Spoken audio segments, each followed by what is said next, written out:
एक राजा के दुई रानिया ता एक रानी गोरी ता एक रानी सांवर हो। रामा गोरी रानी सोमई राजा से जिया ता समारी दुआरिया ता समारी दुआरियाई हो।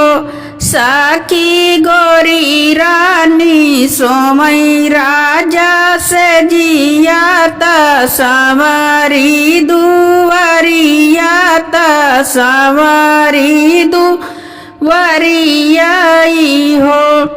आधी रात घोड़ावा तोराने ता राजा उठी बान्हई ता राजा उठी बान्हई हो।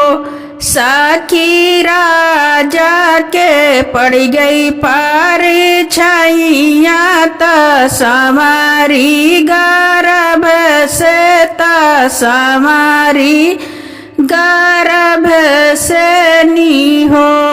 रामा राजा के पड़ गई पार छाइया ता सवारी गर्भ से नी समारी गर्भ से नी हो।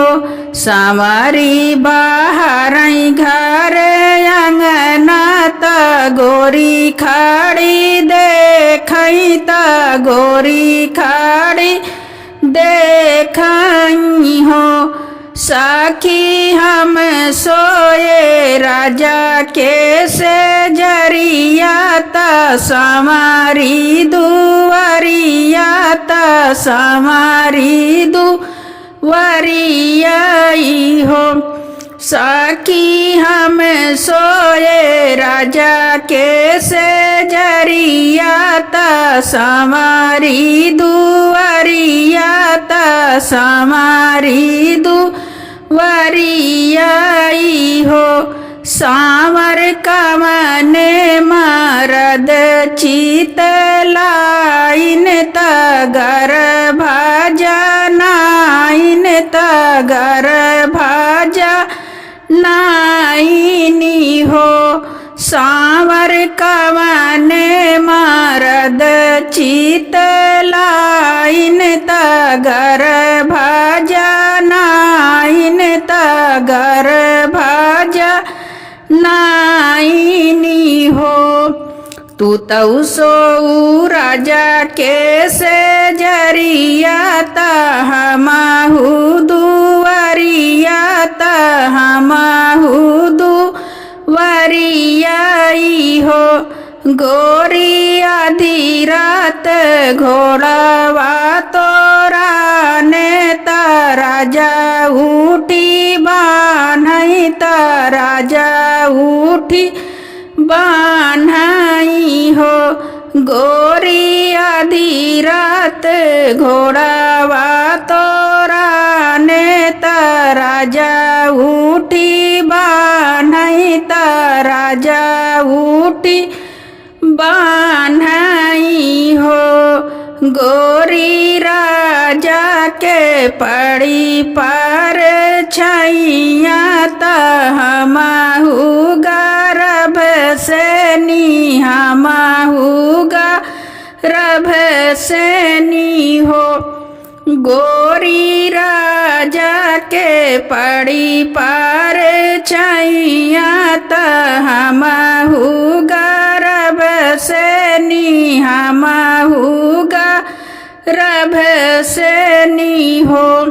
एतनी बचन सुन गोरकी त मन में दुखित भाई मन में दुखित भाई हो। रामा सोई गाई तन के चादरिया त मन में वियोग भाई मन में वियोग भाई हो। रामा सोई गई तने के चादरिया त मन में वियोग भाय मन में वियोग भाय हो। बाहर से आमई उनकर पियावा त रानी से रज करई रानी से रज करई हो। रानी कवन मुसीबत ऐसन पड़ी गई त मन में दुखित भायु मन में दुखित भायु हो। रानी कवन मुसीबत ऐसन पड़ी गई त मन में दुखित भायु मन में दुखित भायु हो। हम ताऊ सोए तोहरे से जिया त संवारी दुआरिया त संवारी दुआरियाई हो। राजा संवारी त भाईली गर्भ से त हम बाटे बाझिन त हम बाटे बाझिनी हो। राजा संवारी त भाईली गर्भ से त हम बाटे बाझिन त हम बाटे बाझिनी हो।